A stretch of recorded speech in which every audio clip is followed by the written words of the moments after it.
Yeah, my guy, this is not the take that you think it is.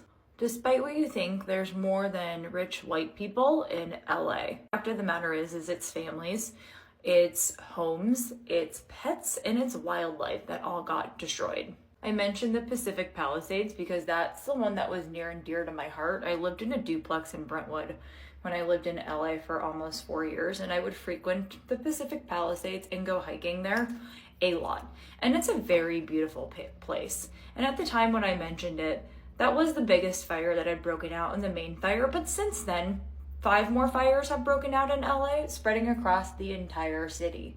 And if you're local, which I'm guessing you're not, you'll see that the news coverage is more than just rich white people that are fleeing their homes. On the news, they just featured a 90-year-old man that has lived in Pasadena his entire life, and his home is now demolished, and he's 90 years old.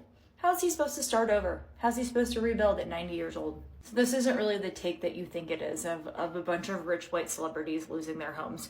There's a lot of people of all cultures, incomes, ethnicities, industries, backgrounds that live in LA, and this is affecting a lot of people. If you're not an asshole and you have an empathetic bone in your body, which I think a lot of my followers do, here's a couple of things that you can cope with the feeling of heartbreak and despair that I'm sure a lot of us are feeling, that I've definitely been feeling the last couple of days. These are tips that I've learned from my therapist. You're welcome. Number 1 is set boundaries around your news intake, whether it's the news that you're watching on TV, the news that you're reading on the internet, or the doom scrolling that you're doing on TikTok or Instagram.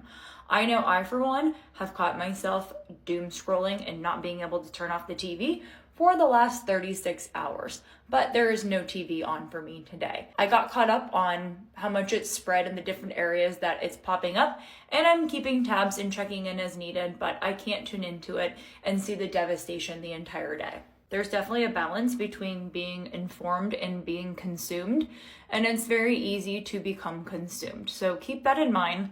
Limit your intake to maybe 15 minutes a day or 15 minutes twice a day so you can keep up, but don't let it overtake your life. The second piece of advice I have for you is notice what you can and what you can't control. So I'm 60 miles away from LA. I have no ability to control what is going on in LA, and I have to remember that. But I do have the ability to control my mental health, how I feel, and what I pay attention to.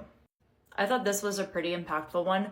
Remember, you are in a position of privilege. I'm in a position of privilege that I still have my house, I still have my city, and that my town isn't on fire, and you have to remember that, and you have to remember the good things. The third most important thing you can do is take action. I'm gonna hold your hand when I say this, but fuck your thoughts and prayers. LA doesn't need thoughts and prayers right now. LA needs donations. LA needs volunteers. LA needs help.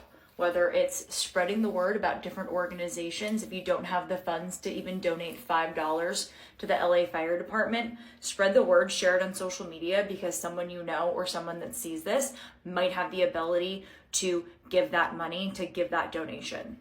If you're anywhere that's remotely close to LA and you have extra baby clothes, you have extra dog food, extra anything to donate, these people will take it. I'm gonna throw up a couple of organizations right here that you can donate to. I've donated to a couple of these myself. I'm gonna see what else I can do locally. I wish I could take in dogs, but I have a very reactive dog. But my friends and family in LA know that our house is open. We have bedrooms open. My brother-in-law had to evacuate Santa Monica.